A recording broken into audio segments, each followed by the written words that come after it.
అందరికీ good Friday శుభాకాంక్షలు అండి. అసలు గుడ్ ఫ్రైడే అనగానే నాకు ఊహ తెలిసినప్పటి నుంచి కూడా ఏ రోజు నేను బయట ప్రపంచానికి వచ్చేదాన్ని కాదు. ఒక చిన్న రూమ్లో కన్నీటితోటి ప్రార్థన చేసుకుంటూ ఆ రోజంతా నేను దేవుడి పాద సన్నిధిలోనే ఎంతో ఏడుస్తూ ప్రార్థన చేస్తూ అలాగా గడిపేసేదాన్ని. అలాంటి నన్ను ఇలాగా సమాజంలో నిలబడి ఆయన శిలువ మీద పలికిన 7 మాటల్లో ఒక మాట మాట్లాడటానికి, దాని గురించి ధ్యానించడానికి నాకు ఈ శ్రేష్టమైన అవకాశం ఇచ్చినటువంటి సంతోష్ పాస్టర్ గారికి నా హృదయపూర్వక ధన్యవాదాలు తెలియజేస్తున్నాను. ముందుగా ఒక మాట ప్రార్థన చేసుకుందామండి. స్తుతి స్తోత్రం స్తోత్రం స్తోత్రం నాయన పరిశుద్ధుడా, మీ ఘనమైన అతి శ్రేష్టమైన నామానికి వేలాది వందనాలు స్తుతులు స్తోత్రాలు చెల్లిస్తున్నాం నాయన. జీవంగల దేవుడవి, మా ప్రభుడవి, మా రక్షకుడవి, మీకే వేలాది వందనాలు స్తుతులు స్తోత్రాలు నాయన. అయ్యా, మేము అనేక మారులు నాయన కన్నీటితోటి సంఘముగా నాయన అయ్యా మందిర నిమిత్తమై ప్రార్థన చేసినప్పుడు నాయన ఎంతో ఆశ్చర్య అద్భుత రీతిలోనైనా ఈ శ్రేష్టమైన మందిరాన్ని మీరు మాకు ఇచ్చిన విధానాన్ని బట్టి మీకే వేలాది వందనాలు స్తుతులు స్తోత్రాలు చెల్లిస్తున్నాం మా కన్న తండ్రి. అయ్యా, మీ శ్రేష్టమైనటువంటి నాయన ఎన్నికని ఏర్పాటును బట్టి మీకే వేలాది వందనాలు స్తుతులు స్తోత్రాలు చెల్లిస్తున్నాం నాయన. అయ్యా, ఈరోజు మేము నాయన అయ్యా ఇలాగా కూడుకొని నాయన శుక్రవార దినంలో నాయన మీ 7 మాటలని ధ్యానించుటకు నాయన మాకు ఇచ్చిన ఈ గొప్ప ధన్యతను బట్టి మీకే వేలాది వందనాలు స్తుతులు స్తోత్రాలు చెల్లిస్తున్నాం నాయన. ఈ కొద్ది మనవులు యేసు అతి శ్రేష్టమైన నామం పేట అడిగి వేడుచున్నాం మా పరలోకపు తండ్రి, ఆమేన్. యోహాను సువార్త 19వ అధ్యాయము 26, 27 ఒకసారి చదువుకున్నాను. ప్రేమించిన శిష్యుడును దగ్గర నిల్చుండుట చూచి, అమ్మా ఇదిగో నీ కుమారుడు అని తన తల్లితో చెప్పెను. తరువాత శిష్యుని చూచి, ఇదిగో నీ తల్లి అని చెప్పెను. ఆ గడియ నుండి ఆ శిష్యుడు ఆమెను తన ఇంట చేర్చుకొనెను. యేసు తన తల్లియు తాను ప్రేమించిన శిష్యును దగ్గర నిల్చుండట చూచి, అమ్మా ఇదిగో నీ కుమారుడు అని తన తల్లితో చెప్పెను. అయితే ఇక్కడ మనం చూసుకుంటే ఇంకా చనిపోవటానికి ఆఖరి కొన్ని గడియల్లోనే ఉన్నారండి. అప్పుడు 3వ మాటగా యేసయ్య పలికిన ఈ మాట ఏంటంటే, అమ్మా ఇదిగో నీ కుమారుడు అని తన బాధ్యతని ఏమారలేదండి. ఆఖరికి ఇంకా చనిపోయే కొద్ది సమయంలో కూడా, కొద్ది నిమిషాల ముందు కూడా ఆయన తన బాధ్యత, కుమారుడుగా తన బాధ్యతని ఏమారలేదు. ఇక్కడ ఏమంటున్నాడు, తన ప్రియమైన శిష్యుడికి తన తల్లి బాధ్యతని అప్పగిస్తున్నాడు. ఇక్కడ మనం 3 విషయాలు గమనించవచ్చండి. తల్లి మామూలుగా మరియమ్మ గారు యేసయ్య తన జీవితంలో చేసినటువంటి మొట్టమొదటి అద్భుత కార్యము, అది కానాను విందులో నీటిని ద్రాక్షారసంగా మార్చినటువంటిది. అది మొదటి అద్భుతం. అంటే ఆయన తన జీవితంలో మొదటి అద్భుతము దగ్గర నుంచి కూడా ఆఖరికి కలువరి సిలువలో మరణించేటప్పుడు కూడా మరియమ్మ గారు పక్కనే ఉండటం అనేది మనం చూస్తున్నాం. మళ్ళీ ఇంకొకటి గమనించట్లయితే, మామూలుగా చిన్న బిడ్డ పరిగెత్తుతూ మోకాలకి దెబ్బ తగిలి రక్తంతో వచ్చాడు అనుకోండి, ఆ తల్లి విలువెల్లాడిపోతుంది. అంతెందుకు నా మట్టుకు నాకైతే మా మదర్కి డయాబెటిక్ ఫుట్, ఆ కింద నాకు అసలు భయం ఉండదు. ఎంత గాయాలతో ఉన్నటువంటి వ్యక్తినైనా యాక్సిడెంట్లో ఉంటే నేను అంబులెన్స్ని పిలిపించి సింపుల్గా అతన్ని ఎక్కించి పంపించేయగలను. ఎంత బ్లడ్ తోటి ఉన్న పర్సన్ అయినా చూడటానికి నాకు అసలు భయమే ఉండదు. అట్లాంటిది మా మదర్ కాలుకి డయాబెటిక్ ఫుట్ అయ్యి కింద సర్జరీ అయ్యి అది బాగు చేస్తున్న క్రమంలో అక్కడ ఏదో నలకల్లాగా ఉంటే వాటిని తీస్తూ, చిన్న బోన్ లాగా ఉండే స్ట్రక్చర్ని తీస్తూ ఉన్నప్పుడు ముందంతా నేను మామూలుగానే చూసేదాన్ని. ఎప్పుడైతే తీసి రక్తం 2-3 బొట్లుగా కారింది, ఇంకా నాకు నా స్టామినా అయిపోయింది, నా వల్ల కాదు అని అక్కడి నుంచి బయటికి వెళ్ళిపోయేదాన్ని. మరి అంత రక్తంతో అన్ని గాయాల మధ్యలో వేలాడుతున్నటువంటి యేసయ్యని ఆ తల్లి ఎలా చూడగలిగారు? ఎలాగా అంత రక్తంతో అన్ని గాయాలతోటి విలవిల్లాడిపోతున్న ఆ బిడ్డని చూస్తున్నప్పుడు ఆ తల్లి పరిస్థితి ఎలాగా ఉంటుంది? ఇక్కడ మనం గమనించినట్లయితే ఆమె సాధారణమైనటువంటి ఈ భూమి మీద ఉన్నటువంటి తల్లి మనసుని మించినటువంటి మనసు, తల్లి కంటే మించినటువంటి ఆత్మీయమైనటువంటి శక్తి, అక్కడ వాగ్దానము నెరవేర్పు జరుగుతుంది కాబట్టి ఆమె అక్కడ నిలబడి తన కుమారుని చూస్తూ ఉండటం అనేది మనం గ్రహించవచ్చు. ఇంకా యేసయ్యని చూసిన ఆ సందర్భంలో 12 మంది శిష్యులు కానీ 4 తోబుట్టువులు కానీ ఉన్నారు. మరి అక్కడ చూసినప్పుడు వాళ్ళు ఎవరు కనిపించట్లేదు, ఒక్క యోహాన్ గారే ఉన్నారు. ఇదిగో నా ప్రియమైన శిష్యుడికి బాధ్యతను అప్పగిస్తున్నారు. ఎందుకని మిగిలిన వాళ్ళందరూ లేరండి? ఎందుకని లేరు? ఆ శిష్యులు ముందంతా ఏం చెప్పారు? అయ్యా నీ ప్రాణానికి మా ప్రాణం అడ్డేస్తావు, నా ప్రాణం పోయిన తర్వాత ఏదైనా నీ ప్రాణం దాకా రావాలన్నారు. అదే వాళ్ళ ప్రాణం మీదకి వచ్చినప్పుడు యేసయ్య ప్రాణాన్ని పణంగా పెట్టుకొని పారిపోయారు. ఇలాగే వెంబడించే వాళ్ళు పూర్తిగా ఆశ్రయంగా అయ్యా నువ్వే మాకు ఆధారం అని నిలబడ్డ వాళ్ళు కూడా విడిచిపెట్టి వెళ్ళిపోయారు. కానీ ఇక్కడ ఆ శిష్యుడి మీద ఉన్న నమ్మకం, ఇదిగో ఏమన్నారు, తాను ప్రేమించిన శిష్యుడు దగ్గర నిలుచుండి అమ్మా ఇదిగో నీ కుమారుడు. ఇక్కడ ఆ శిష్యుని మీద ఉన్నటువంటి నమ్మకం, యేసయ్యకు ఉన్నటువంటి నమ్మకం రక్త సంబంధికులైనటువంటి సోదరులను కూడా కాదని ఒక శిష్యునికి తల్లి బాధ్యతని అప్పగించడం అనేది మనం గమనించుకోవచ్చు. మనం కూడా మన జీవితంలో ఎంతోమందికి ఎన్నో సహాయాలు చేస్తుంటాం. ఎంతోమంది మన జీవితంలో ఎంతో ముఖ్యమైన పాత్ర, అసలు నా ప్రాణం అంతా అసలు నీ కోసం నా ప్రాణాన్ని త్యాగం చేస్తాను అన్నంత ప్రేమను వ్యక్తపరిచేటువంటి రక్త సంబంధికులైనా ఇంకొకరైనా కానీ ఆ సందర్భానికి వస్తే విడిచిపెట్టి వెళ్ళిపోతారు, పారిపోతారు, ఫోన్లు ఎత్తారు, స్విచ్లు ఆఫ్ చేసుకుంటారు. కనీసం ఈ దారిలో ఉంటే ఇంకో దారిలో వెళ్ళే పరిస్థితి అయినా మనం చెప్పలేము. కానీ ఇశ్రాయేలీలకి ఆశ్రమైన వాడు నరుడు కాదు. మనం ఆధారపడింది నరుల మీద కాదు. నరులు లాంటి మనసు ఉంటే పారిపోతారు, తప్పిపోతారు, వాళ్ళ ప్రాణాన్ని కాపాడుకోవాలని అనుకుంటారు. కానీ మనలో ఉన్నటువంటి దేవుడు గొప్పవాడు, ఈ సృష్టిలో ఉన్న సమస్తానికంటే గొప్పవాడు. కాబట్టే మనకు ఆశ్రయమైన దేవుడు పైన ఉన్నాడు. అందుకే మన చూపు ఎప్పుడు విశ్వాసంగా పైవైపు ఉండాలి, కానీ అటు ఇటు చూచేదిగా ఉండకూడదు. ఏ మనుషుడు మనకు సహాయం చేస్తాడు? ఏ వ్యక్తి నుంచి మనం సహాయం పొందగలం? ఎవరి వైపు నుంచి కూడా మనము సహాయం పొందుకోలేము. సహాయం అని ఆశగా ఎవరి వైపైనా మీరు ఆలోచిస్తున్నారేమో, ఆశగా మీరు ఈ భూమి మీద ఉన్నటువంటి ఏ రక్త సంబంధికులైనా మీరు మీ హృదయం అంతా వాళ్ళ మీద, మీ మనసంతా వాళ్ళ మీద పెట్టుకుంటున్నారేమో, మీ కంటి చూపుని పైకి తిప్పండి. ఒక సేయింగ్, ఇంగ్లీష్ సేయింగ్ ఏముందంటే, వరీ లుక్స్ అరౌండ్. బాధ అంట వీళ్ళ నుంచే అని చుట్టూ చూస్తుందంట. కానీ faith looks towards sky, towards God. కానీ విశ్వాసము, నమ్మకం ఏం చేస్తుంది? సూటిగా యేసయ్య వైపు చూసి, అయ్యా నువ్వు ఉన్నావుగా, నువ్వు చూసుకో. ఇది మనకి కావాలి. మనం మనుషుల మీద ఆధారపడటం కాదు, మనుషుల మీద వీళ్ళే నాకు ఆశ్రయం, ఎవ్వరు కూడా కాదు. గుర్తుపెట్టుకోండి, ఇశ్రాయేలీలకి ఆశ్రయమైన వాడు నరుడు కాదు.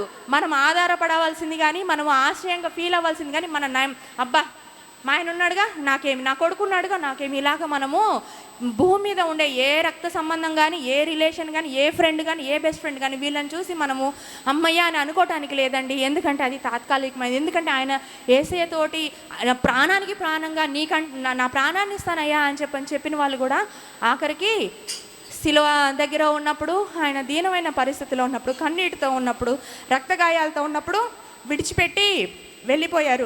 ఇలాంటి కన్నీరే మన జీవితాల్లో మనం కూడా చూస్తాం. అరే ఇంతగా ఆశపడ్డాం కదా, ఇంతగా వీళ్ళ మీద ఆధారపడ్డాం కదా, ఇంతగా ప్రేమించాం కదా అని. అదంతా కాదు. నీకోసం ఎవరైతే కన్నీటిని కార్చి సిలువలో చనిపోయారో ఆయన వైపు మాత్రమే మనము సూటిగా చూడాలి. తర్వాత ఇంకొక మాట మనం చూసుకుంటే, ఇక్కడ తల్లి మీద ఉన్న ప్రేమ అంతా కనిపిస్తుందండి. యేసయ్యకి ఆయన తల్లి మీద ఉన్నంత ప్రేమ, అంటే నేను ఇంక చనిపోతున్నాను, నా తర్వాత ఎలాగా అని కూడా ఆలోచించలేదు. ఇదిగో ఈ శిష్యుని నేను, నా ప్రియమైన శిష్యుడికి నిన్ను నేను అప్పగిస్తున్నాను. తల్లి మీద ఉన్నటువంటి ప్రేమ అంతా ఇక్కడ కనిపిస్తుంది, శిష్యుడి మీద ఉన్నటువంటి నమ్మకం అంతా మనం కనిపిస్తుంది. అలాగే మనం ఎక్కువ హోప్స్ కూడా మనం మన దేవుడి మీద పెట్టుకోవాలి. ఇప్పుడు మనం చూస్తే యేసయ్య ఆయన వాక్యంలో దేవుడు ఎన్నోసార్లు మనకి తల్లిదండ్రుల విషయంలో ఎంతో శ్రేష్టమైనటువంటి కట్టుదిట్టమైనటువంటి వాక్యాన్ని ఆయన మన కోసం రాపించున్నారు. ఎలాగా? నీ తల్లిని ముదిమియందు ఆమెను నిర్లక్ష్యం చేయకము. నిర్లక్ష్యం చేయడానికి వీలే లేదు. సామెతల గ్రంథం 23వ అధ్యాయం 22వ వచనంలో ఏమని చెప్పారు? నీ తల్లిని ముదిమియందు ఆమెను నిర్లక్ష్యం చేయొద్దు. ముదిమి వయసులో ముఖ్యంగా వాళ్ళు ఎక్కడైతే ఆధారపడతారో, ఎక్కడైతే చేయి చాపుతారో అప్పుడు మనం అసలు నిర్లక్ష్యం చేయటానికే వీల్లేదు. అలాగే నీ దేవుడైన యెహోవా నీ అనుగ్రహించు దేశమందు నీవు దీర్ఘాయుష్మంతుడు వగునట్లు నీ తల్లిని నీ తండ్రిని సన్మానించు. ఏం చేయాలా? మనం తండ్రిని తల్లిని సన్మానించాలా. నిజమే, మనం పుట్టేమో, మనల్ని వాళ్ళ ఆశలని మన మీద పెంచుకొని మనల్ని ఈ భూమి మీద మనల్ని ఒక సార్థకులుగా, ప్రయోజకులుగా చేశారు. కాబట్టి మనం ఏం చేయాలి? మనం వాళ్ళని సన్మానించాలి. అయితే ఇక్కడ నాదొక ప్రశ్న, ఎలాంటి తల్లిదండ్రుల్ని సన్మానించాలి? ఎలాంటి వాళ్ళని సన్మానించాలండి? తల్లిదండ్రులు, క్రైస్తవ తల్లిదండ్రులు అందరూ ఆదర్శవంతమైన తల్లిదండ్రులుగా ఉన్నారా? తాగి దొర్లాడుతున్నటువంటి తండ్రిని చూసి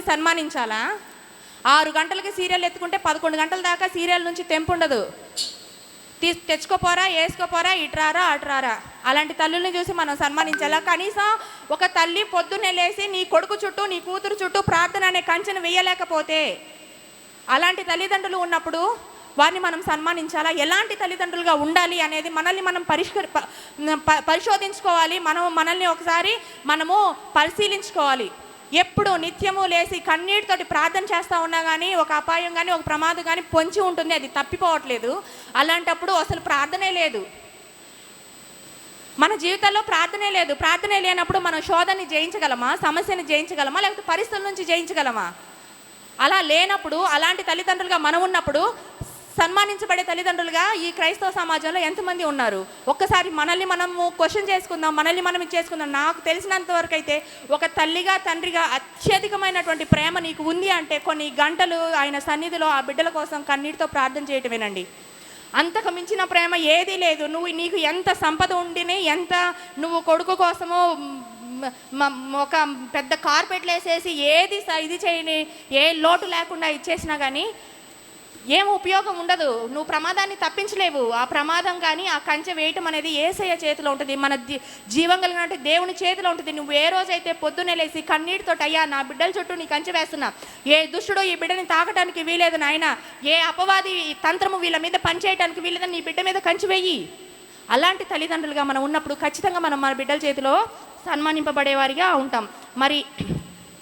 మరి ప్రవీణ్ పగడాలన్న ఒక మీటింగ్కి వచ్చినప్పుడు అన్న మీటింగ్కి వచ్చారు. వచ్చిన తర్వాత తెలిసింది ఆయనకి ఫోన్ ద్వారా వాళ్ళ మదర్కి బాగాలేదని. ఆయన ఎంత మీటింగ్కి వచ్చి మంచిగా ఆ సెమినార్స్ అన్నింటిలో పార్టిసిపేట్ చేస్తున్నారండి. 3 days మీటింగ్. ఆయన సంఘాన్ని ఏమని అడిగారో తెలుసా? మా అమ్మ కోసం ప్రేయర్ చేయండి అమ్మా, అమ్మ కనుక రికవర్ అయిందనుకో నేను మిగిలిన 2 రోజులు కూడా ఉంటానని చెప్పన్నారు. తర్వాత అన్న ఆ మీటింగ్ ఆ సెమినార్ ప్రారంభ ప్రార్థన ఏమని చేశారంటే, యేసయ్యా మా అమ్మని కాపాడయ్యా, నాకు మా అమ్మ తప్పితే ఎవరున్నారు? అసలు ఎంత ప్రేమ అండి! ఆ ప్రేమని ప్రార్థనగా ఎలా మార్చాడో చూడండి.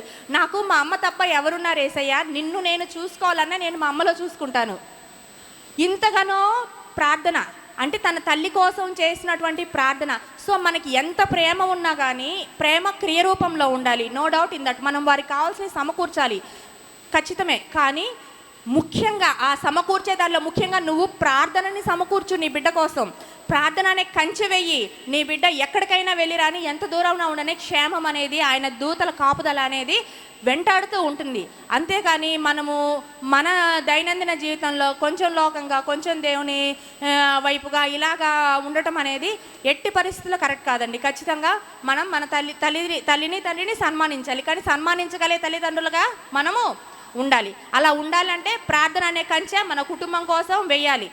ఇప్పుడు నాదొక సూటి ప్రశ్న, నేను అందరినీ అడుగుతున్నాను, మన వాళ్ళందరినీ.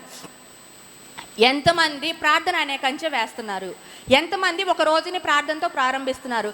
ఎంతమంది మన బిడ్డల్ని ప్రార్థన అనే కంచెతోటి బయటకు పంపిస్తున్నాము?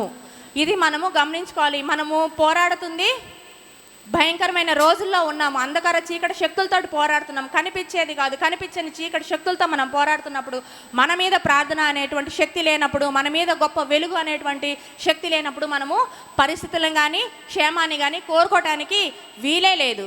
కానీ అనుకోవచ్చు, నేను ఇంత ప్రార్థనలో ఉన్నాను కదా, అయినా నా బిడ్డకు దెబ్బ తగిలింది, ఇంత ప్రార్థనలో ఉన్నాం కదా, ఇంత ఇదిగా ఉన్నా. పెద్ద ప్రమాదం తప్పి అంతటితోటి పోయింది. అంతవరకే పెద్ద ప్రమాదము. వాస్తవానికి వాడు వేసిన పన్నాగం పెద్దది, ఉచ్చు పెద్దది, కానీ అది తప్పి చిన్నదిగా పోయింది. కాబట్టి ఎప్పుడు కూడా మనము తల్లిదండ్రి సన్మానింపబడాలంటే సన్మానింపబడేటువంటి తల్లిదండ్రులుగా మనం ఉండాలి. అలా ఉండాలంటే మన జీవితంలో ప్రార్థన ఉండాలి. అందుకనే యేసయ్య సూటిగా చెప్పారు, అలా నీ తల్లిని తండ్రిని సన్మానించమని చెప్పి ఏమి ఊరికే మనం ఎలా ఉన్నా సరే అని. తల్లిదండ్రులారా మీ పిల్లలకి కోపం రేపకుడి అని కూడా చెప్పారు. కోపం రేపే తల్లిదండ్రులుగా కూడా ఉండటానికి వీల్లేదు. నిత్యం ప్రార్థన అనే కంచెలోనే మన బిడ్డల్ని మనం కాచుకోవాలి. ఇంకా మనం చూసినట్లయితే సరే, మన తల్లిదండ్రులుగా మన బాధ్యత చూసుకున్నాం, మనం ఎలాంటి తల్లిదండ్రులుగా ఉండాలో చూసుకున్నాం, మన తల్లిదండ్రులను ఎలాగా అంటే నిర్లక్ష్యం చేయకుండా ఉంచాలో చూసుకున్నాం. మరి ఆత్మీయ తల్లిదండ్రుల సంగతి ఏంటండి? అసలు మనకే ప్రార్థన లేదు. ఒకరోజు ఉదయం పూట కానీ సాయంకాలం పూట కానీ ఒక అరగంట ప్రార్థన ఉందో లేదో తెలియదు. గంట నేను ఇలా అంటున్నానని ఏం అనుకోకండి. ఈ క్వశ్చన్ నాతో కలిపే నేను అడుగుతున్నాను. ఎంత ప్రార్థన మనకు ఉన్నది, ఎంత కంచె మన చుట్టూ ఉన్నది అనేది మనల్ని మనం క్వశ్చన్ చేసుకోవాల్సిన రోజులు బహుభయంకరంగా ఉన్నాయి. ఇంకా చూసేది ఇంకా ఈ ప్రార్థనతోటి ఈ రోజుల్ని ఈ పరిస్థితుల్ని ఎదుర్కోగలమా? మనము ఎదుర్కోలేము. మనలో ఎంతమంది ప్రవీణ్ అన్న చనిపోయినప్పుడు బాధపడ్డారండి? ఎంతమంది కన్నీటిని కార్చారు? అసలు ఎక్కడుంది నీకు అర్హత? ఎక్కడుంది నీకు అర్హత? నాకు లేదు, నీకు లేదు. ఏ రోజైనా ఏ సేవకుని కోసమైనా ఒక గంటను కేటాయించి ప్రార్థన చేశారా? సేవకులు పరిచర్య అనేది ఎంతో భారభరితమైనటువంటిది, ఎంతో చీకటి సంబంధమైనటువంటి శక్తులతో కూడుకున్నటువంటిది. అంత భారభరితమైనటువంటి పరిచర్య వాళ్ళు అంధకార చీకటి శక్తులతో పోరాడుతున్నట్లు చేస్తూ ఉన్నప్పుడు కనీసము మనం ప్రార్థన సపోర్ట్ ఇవ్వలేమా? మనకెక్కడుందండి టైము? మన కోసమే మనకు లేదు ప్రార్థన. నేను దయచేసి ఎవరు నొచ్చుకోవాల్సిన అవసరం లేదండి. ఈ ప్రశ్న నాతో సహా కలిపే నేను అడుగుతున్నాను. మనము ప్రార్థన లేనప్పుడు మనం దేని మీద కూడా జయం లేదు. ఎప్పుడైతే మనం ప్రార్థన చేయగలుగుతామో మన సేవకుల కోసం, మన ఆత్మీయ తల్లిదండ్రుల కోసం, మనల్ని నిత్యము ఆత్మీయ ఆహారంతో పోషించే తల్లిదండ్రుల కోసం ప్రార్థన చేయాల్సినటువంటి బాధ్యత మన అందరి మీద ఉన్నది. కనీసం ఒక అరగంటన్నా పావు గంటన్నా ఖచ్చితంగా మన సేవకుల కోసం ప్రార్థన చేయాలి. నేను ఒక జాబ్ చేస్తున్నా అండి. ఒక రోజు హాలిడే వచ్చిందంటే కనీసం నెలలో ఒక 2-3 రోజులు హాలిడేస్ వచ్చినా ఒక రోజన్నా మేము కేటాయించుకుంటాం. ఆ రోజు హాలిడే రోజు మేము 5 గంటలు ఖచ్చితంగా కేటాయించుకొని ప్రార్థనలో ఉంటాం. కేవలము సేవకుల కోసము, సేవకుల పరిచర్య కోసము, క్రైస్తవుల కోసము, హింసింపబడుతున్న క్రైస్తవుల కోసము, ఈ అంశాలన్నిటి కోసం ఎంతగానో భారభరితంగా ప్రార్థన చేస్తాం. అలాంటి ప్రార్థన ఆత్మతోటి మనం అందరం నింపబడగలగాలి. అలాగ నింపబడగలిగినప్పుడు ఖచ్చితంగా మనం ఏ పరిస్థితినైనా ఎదుర్కోగలుగుతాము. కాబట్టి మనము ఏ విధంగా అయితే యేసయ్య ఆఖరిగా ఇంకా ఊపిరిపోయిద్దన్న ఆఖరి క్షణాల వరకు కూడా తన బాధ్యతని మరవలేదు, తన ప్రేమని మరవలేదు, తన శిష్యుల మీద ఉన్న నమ్మకాన్ని తీసివేయలేదు. అంటే పూర్తిగా సంపూర్ణమైన నమ్మకాన్ని కలిగి ఉన్నాడు, సంపూర్ణమైన ప్రేమను కలిగి ఉన్నాడు, సంపూర్ణంగా ఆయన బాధ్యతని మరవకుండా ఇంకొక చేతికి అప్పగిచ్చారు. అలాగే మనము నిండార్లుగా దోసిటి నిండా ప్రార్థన చేసి మన ప్రార్థనని అనేకమైన క్రైస్తవ జనాల మీదకి ఆ వెలుగుని పంపించగలిగిన వారిగా ఉందుముగాక. అలాంటి గొప్ప ప్రార్థన శక్తితోటి మనం నింపబడుదుముగాక. అలాంటి ప్రార్థన ఆత్మతోటి మనందరం నింపబడుదుముగాక. ఒక్క మాట మనము ప్రేయర్ చేసుకుందామండి.